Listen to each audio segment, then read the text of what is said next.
evening, everyone. Welcome to Orlando's premier MMA talk. I'm your host, Big Al. This is my co-host, A.A. Ron.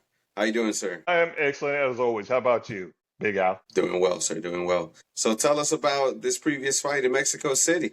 Glad everyone was safe. Well, Glad we made it out of there. absolutely. It didn't go the way that both of us thought. We thought that the older Moreno, the veteran, was going to take it, but the younger kid actually got it. Now, my keys to victory for him actually held up. He did his leg attacks, kicking the legs, and then his speed is what took over the fight. His wrestling defense held up as well. What are your thoughts? Definitely. The young lion had the perfect game plan. And Brandon Moreno, he's a volume guy, and we just did not see it in this fight. We really didn't. His No. wrestling didn't even come through. He maybe won one round, I want to say. Maybe one. He may have So it's a got the good last two opportunity. rounds, but he just held him up against the fence. It was very disappointing what we saw out of Brandon Moreno because he's probably going to drop down to maybe 15 or so. He's going to maybe even out of 15, and this kid's going to jump all the way up to the top 10. But I just worry that this might be too much for this young kid, Yeah, do because not Patty Pimblett this kid. Let him cook. Let him cook. Do not it seems like the UFC is on this entertainment machine where the excitement sells. But for this kid, it is. He let needs him to. cook. Yes, he needs to. I mean, he did well defending the takedown. The problem is he's going to face wrestlers that are actually going to be able to take him down. He needs to learn, like Sean Strickland, how to circle away from the cage. So Right, hopefully he's able to get that. right.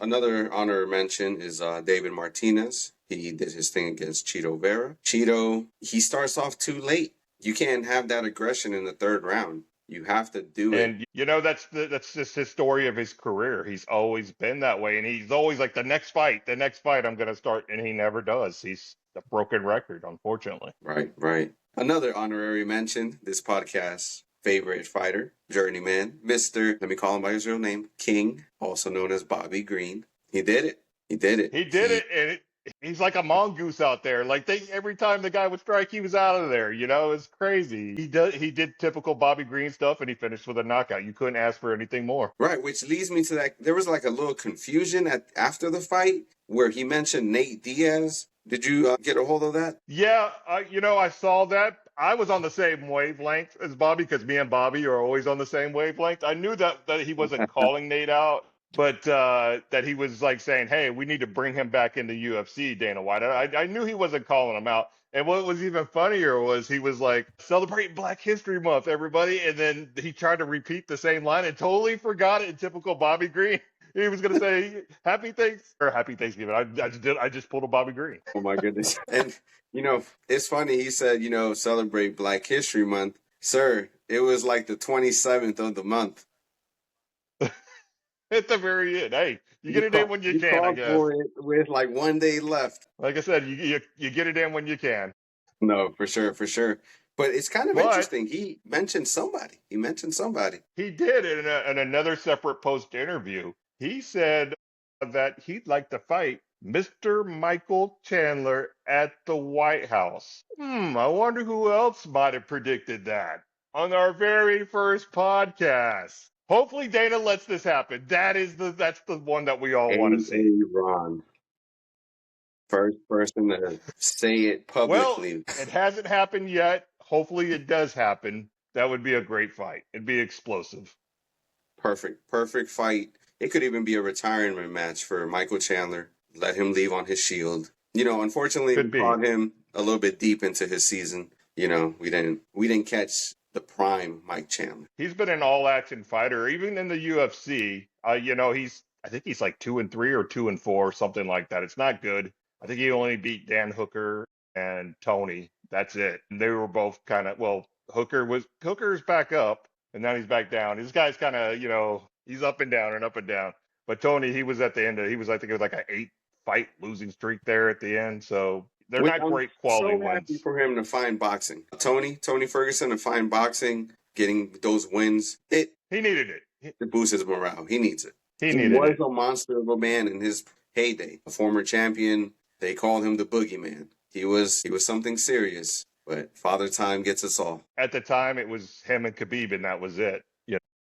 Right. So, like you said, it gets everybody. Yes, sir. But the moment we've been waiting for, UFC 326. This is the best card. Well, so far, this is the new year, but I think this is the best card thus far.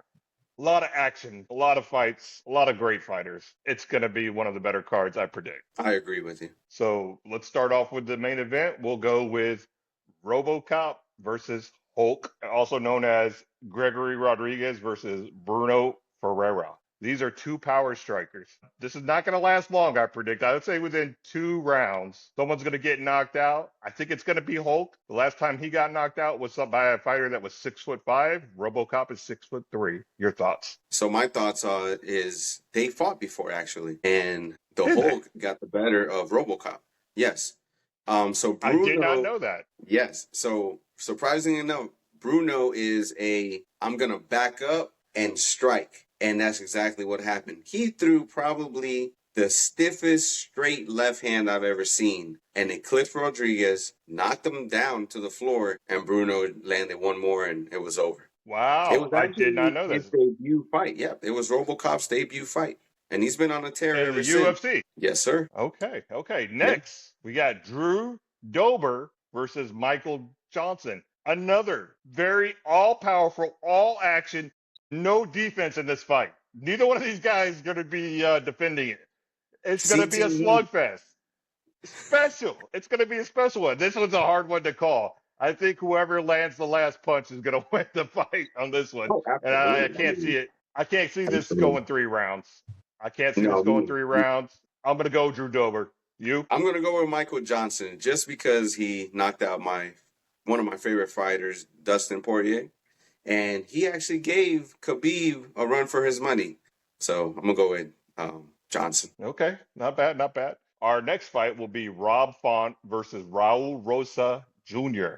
I think this is where we're going to start to hit a slide here a little bit. I expect Rob Font hasn't been doing well his last couple of fights. He's not the same guy that started out his UFC career. He looked like he could be a champion when he first started. Raul Rosa Jr., he's the young and up-and-comer. We just saw this happen in Mexico City. So this could be almost the same kind of thing, but he has heavy wrestling. His wrestling is elite. I expect him to take him down and just ground and pound Rob Font to a decision.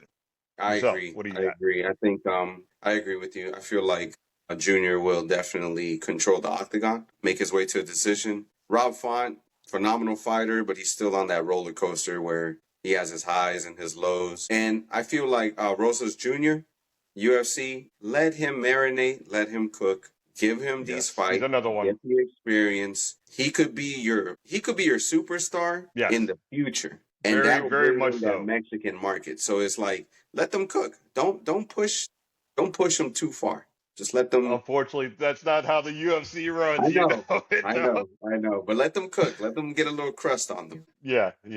So our co-main event, we got Caio Bahaio versus RDR. I'm just going to be honest with you. This is the fight. I don't care. I don't care if No, hey, Ron, you this can't was say that to if the this was public. the main event, I'm going to bed. Okay, but it's not. So I'll watch the Oh, co-main event. Neither one of these guys have power. Neither one. I think they got combined 9 knockouts in probably about 40 fights. So you can expect not to see an exciting fight. RDR actually has a higher finishing rate, but is he going to be able to get Caio Bahaio to the ground? I don't think so. So I think we're going to have a slap fight, and the winner will be who cares? Your thought? oh my goodness. You know what? You actually have a point. I see this being a jujitsu fight. A lot of trying to go to the ground. A lot of just feints and Kyle fights like he's sparring, and it disappointed me because when I saw him come out from the Fighting Nerds, I said, "Who is this guy? This is a Right. Paulo Acosta looking man. Like he's gonna be something to watch out for." And then I see him fight, and I'm like, "Bite him, No. chew Yeah. on the guy's ears, do anything." Yeah, Yes. it's gonna Yes. be a snooze And then we fest, got and we got unfortunately, we're gonna be up RDR. late. We got RDR who quit on the stool, and he's gonna have to do a lot of work to get the fans back. I'm not the only one that feels this way. he's probably going to have 3 or 4 decisive wins where he's finishing fighters in order to get his hype back. Because right now he's going south. Yeah, he drilled the holes in his own boat. Honestly, I'd be lying to you if I didn't tell you, maybe last year when I was like, oh my God, he beat my favorite fighter, Robert Whitaker. He just ran through Bo Nichols, who was the up and comer. I Yeah, was like, he's the that's guy. He's a he former got that hype. champion. He's a Yes, really and he big has a guy. high finishing rate. And He does have a bro, high finishing rate. how do you not come out of your corner? Yeah, he definitely lost all his stock. Hype. I agree with you. Yeah, yeah. All right. I So guess you that's know when we what? eat dinner and we take bathroom breaks during that fight. I'm gonna watch it regardless. I was just joking. I wouldn't go to bed. Maybe I might take a nap, but so let's get started with the Max versus Charles Oliveira. This is not the Ooh. first time they met. The first time they met was at UFC Fight Night 74 back in August 23, 2015. Oh Max wow. won this by yeah, it's been a while. I've seen this fight, but I totally forgot it, you know. And as I started watching it, there's no use of watching it because the outcome has no effect on what actually will happen in this fight. But anyways, Max won in the first round by TKO. Now, this was a crazy ending. It wasn't that Max knocked him out. It's that Charles, within 90 seconds, went for a takedown. And when he went to take Max down, he never got back up. Max never punched him or anything. And he just laid there motionless. And they called the fight right then and there. Herb Dean called it right then and there. A lot of people thought he had an esophagus injury. But I Googled this, and there's no history of there any X-rays or any tears in his neck. What most likely happened is anybody that's ever played tackle football, if you get a stinger, your whole body, your whole left side goes numb. And this is probably what ended up happening. This fight took place at 145 pounds. So you're not really going to get anything from watching this fight. You're not going to know, hey, Max actually got the best of him because we don't know. There was not enough time. What I'm looking at is their last 3 common opponents that they've each fought. They both fought Topuria. Max lasted till the 3rd round and probably gave Topuria his best fight ever. He still knocked out Max. Max's first time he's ever been knocked out. Charles, he got knocked out in the 1st round, like within a minute or so. It was total domination. He didn't belong nowhere near in the same octagon as Topuria.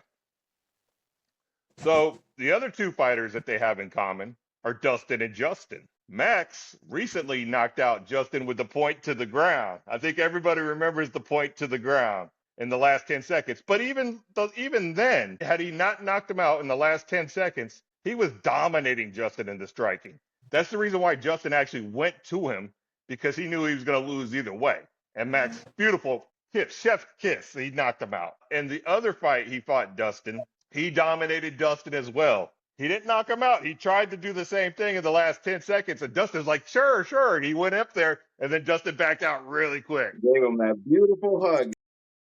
Yeah, yeah. So he's like, no, I'm not going out like Justin. So anyhow, but Max dominated Dustin in that fight. Okay. Now Charles, he fought both Dustin and Justin. Here's the difference though. He subbed Dustin and he subbed Justin. But how did he do it? Well, in that fight, both fighters dinged Charles pretty good, but he was able to sustain it, and his striking. Charles's striking is what led to the submissions in those fights. He was able to come back and hit them with accurate shots that stunned them. And once they were stunned, he was able to submit those guys. So Max has the superior boxing, and Charles has the superior grappling and the jiu-jitsu. So this is what's leading up to this next fight coming up. Your thoughts on any of that I just gave you? So I think the secret sauce is if we look back at Holloway versus Dustin Poirier. And the reason I'm saying this is because in round number 1, Dustin got dropped. I want to say like twice. And if you look at how Charles fights, he's usually the aggressor. He's usually like, knock me down so then you can come into my world of jiu-jitsu. I'm going to fight you off my back. Yes. He tried it against Ilia Topuria. Because if you look back against when he fought Ilia Topuria, sorry to bounce back and forth. When he fought against Ilia Topuria, he threw a nasty elbow that Ilia Topuria just ate. Once they were like head to head, Charles threw a nasty elbow, landed flush on Ilia Topuria. Boom. Then I want to say that was probably before he tried to grab him by his leg, get him in a leg lock. They both got back up on their feet, and then Ilya just cracked him. You Yeah, can't do that against an 155-pounder Max Holloway. yeah, His yeah. boxing is phenomenal. It's elite. I agree with you. It's second to Poria by far. It's Exactly. nobody else can touch Exactly. him. No, and I agree with you. He gave Taporia a run for his money. I'm sure Taporia was like, I'm gonna run him out of here first round as well. And the third round, if you look at the knockout, he just got caught. It wasn't like, Yeah, oh my God, he's but killing him. the He threw the power of perfect shot. Taporia changed it. The power, his power is just, it's legendary. Nobody does that to Max. Nobody. It's because Ilya is so compact. He's like a little tank. Like when you see Yeah, him throw the strike, it's not just but his fist, precise it's too. his whole He's body. precise. He's precise. Right. He's very, very precise. Like I said, only Max is better, or he's better than Max, just barely. So let's start the breakdown. How I see and what the keys of the fight will be for Charles if he is to win. Definitely, So definitely. Charles has got 10 KOs in his career and 22 submissions. In his last four fights, he's 2-2. In his last fight, he dominated Gamrot in Brazil. His takedown accuracy is 40%, which is not great. A lot of this is, him in his early years just diving at people's feet, desperate. Because Charles, he started out as 155 pounds when he first came to the UFC. Got a couple of submissions. Then he met one Donald Cerrone, and that kind of changed his life. Donald Cerrone beat the shit out of Charles Oliveira so much that I think he fought like Cowboy. maybe once more. Then he dropped all the way down to 145. He had some success there. He would go on these little streaks, but then he would find somebody that would beat the shit out of him. That's just how he was early. His striking was terrible. He would dive. He was one of those guys that would fall on his back just so he could get you to submit him. Right, right, So definitely, definitely. yeah, his defense is his takedown defense is 5%, which is not great at all. But again, some of that is on purpose. Like I said, he would fall to his back hoping to get a submission. But he moved back up to 155 and he got his ass kicked by Paul Felder. After that fight though, he took like 6 months off and somehow he got a hold of that secret juice and he went on an 11 fight win streak where he ended up becoming the champion. During that fight streak, he defended the belt 3 times. He's the all-time submission leader in UFC history with 16. He has the most finishes in UFC history with a total of 21. So my keys to the victory, it's pretty obvious. He's going to have to get Max to the ground. Whether he does it like he did against Dustin and Justin with his striking, he could throw a Hail Mary knee up the middle just to stun him. And then that's what he usually does. That's how he'll get his submissions is he'll stun an opponent and then he'll slap on a submission of some sort. Your thoughts on all that? Mr. Charles Du Bronx Oliveira. People signed him off until he Yeah. just took that time off. And he, like you said, he found the secret sauce, came back, and we were like, who is this? And then you start looking at his accolades and you're like, oh man, this guy, he's been around for a while. But he didn't take the journeyman's route. He wasn't just, okay, I'm the old guard, beat me, you get to move on up. He took it like, no, I'm gonna challenge myself. I'm gonna bring my belt home, basically. And he He worked his did. He way up. sharpened up his striking. Absolutely, absolutely.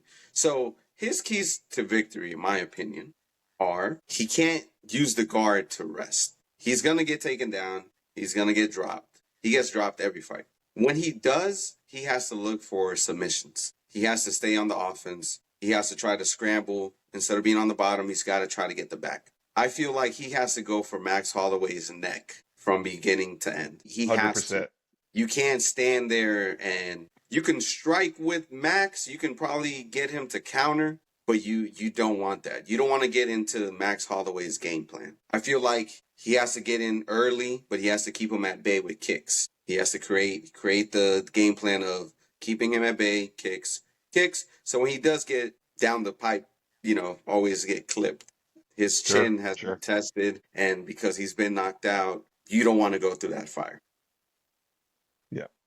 We're going to save some of this for predictions now. What's going to Yeah, no, happen for in the sure. fight? For sure. I just feel like he has to stop Max Holloway's volume. He has Yes, to find a way to keep Max Holloway from coming out with a decision based on points. Damage absolutely. strikes, significant strikes.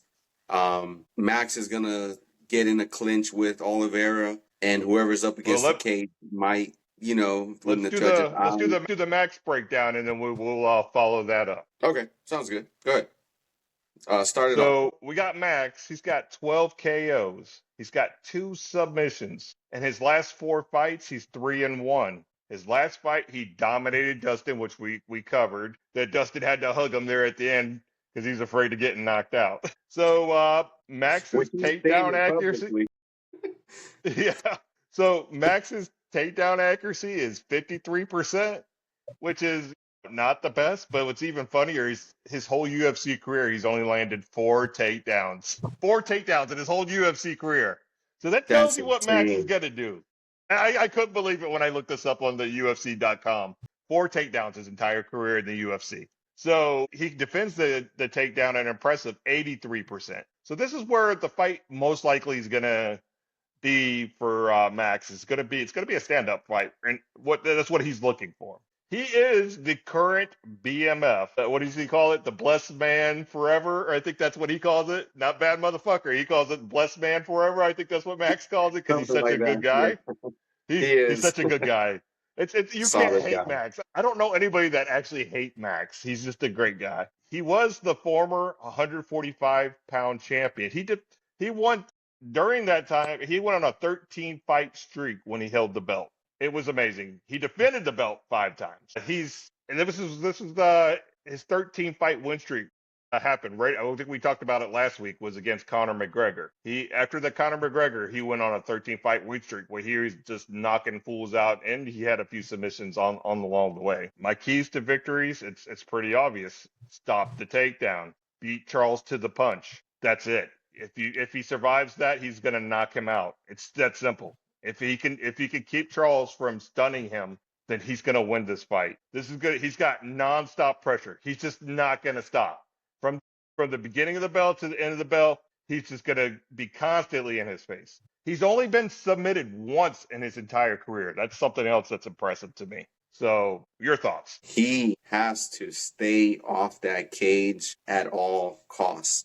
He cannot allow Charles to push him up against that cage. He has to keep it at the center of the octagon. Sorry. He has to pivot. He has to keep that boxing range. Keep pushing Charles back every chance he gets. Because the thing is, he has to stop Charles' explosiveness for the first 2 rounds. So I see the first 2 rounds going Charles' way, but round 3, I think Max takes over. I honestly feel like Max he starts finding that groove. And once Max finds that groove, he's just pinpoint accuracy. There was a fight where he fought Ortega, and in the middle of the fight, he was like, "Hey, keep your hand up over here, Bop. Hey, put your hand over here, Bop." And I think that's exactly what Max is going to do to Charles. Yeah. So let's move on to predictions. Who do you got and how? Our predictions? Yes, our prediction: the Max and Charles. Okay, so my prediction is submission win. I'm going to throw it out there. Charles Oliveira, round 2. Wow. Wow. Wow. He shocks me. This guy's a crazy man. He tells me one thing, but he goes the other way. Hey, I Ron, love I'm it. sweating. Round Wait a 2, second. Charles Wait a Oliveira second. back on the map. Wait a second. Didn't you say round 3 is when Max is going to turn it on? And now you're I saying, haven't I haven't stated that publicly yet. wow, you just blew my mind with that. That's crazy. No, it's not. It's not happening. Sorry. From from the opening bell, he's not waiting. Max is gonna put it on him constantly. He's just gonna hit him completely. Charles is gonna revert to his old ways. He's gonna start diving for his legs when he can't get him. When Max constantly hits him, constantly peppers him with that jab, he'll turn around, he'll start talking to Daniel Cormier as he's popping him with that right jab, and then all of a sudden he hits him with a left hook. That's what's going to happen. This fight's going to end in the 4th round. TKO, Max Holloway. That's my prediction. 4th round TKO Max Holloway? I don't know. Yes, That's sir. really deep in the waters. I think he's good. I think Charles is a tough guy. That's why I'm giving the 4th round. Had they fought originally, I think he beats him in the second round. The first fight had Charles not got hurt. So I'm going to say the fourth round. I think Charles lasts that long. I think he starts breaking down by the third round, and we're going to start seeing him shooting for his legs and just looking for a Hail Mary. And I don't think he's going to get it. I think Max is that good. You got to think about this, okay? During that streak, only really two people beat him. That would be Volk. Well, technically, I guess you could count Dustin, because Dustin actually did beat him because he went up for the interim title at 155. But something wasn't right with Max at that time, if you recall, right? Right. Yeah, But of course. Of so course, yeah. It's not the same, man. yeah, it was not the same Max that fought him that particular night that Dustin beat, but also Topuria. That to me, those are the only two people that have beaten Max since he lost to Connor, in my opinion. But No, absolutely. anyways, Volk was the boogeyman in that time of their fights. Volk yes, showed up and was like, "Who is this? Who is this yep. Australian?" And the first two fights, they were so close. A lot of people had Max winning them. That's why he even though he was 0-2, he actually got a third fight. That doesn't happen. You're 0-2, you don't get a third fight for the belt. But Max is that good. And that's why I got him winning. But I don't want to underestimate Charles, because Charles could hit a Hail Mary knee right up the middle in the second round, like you're saying.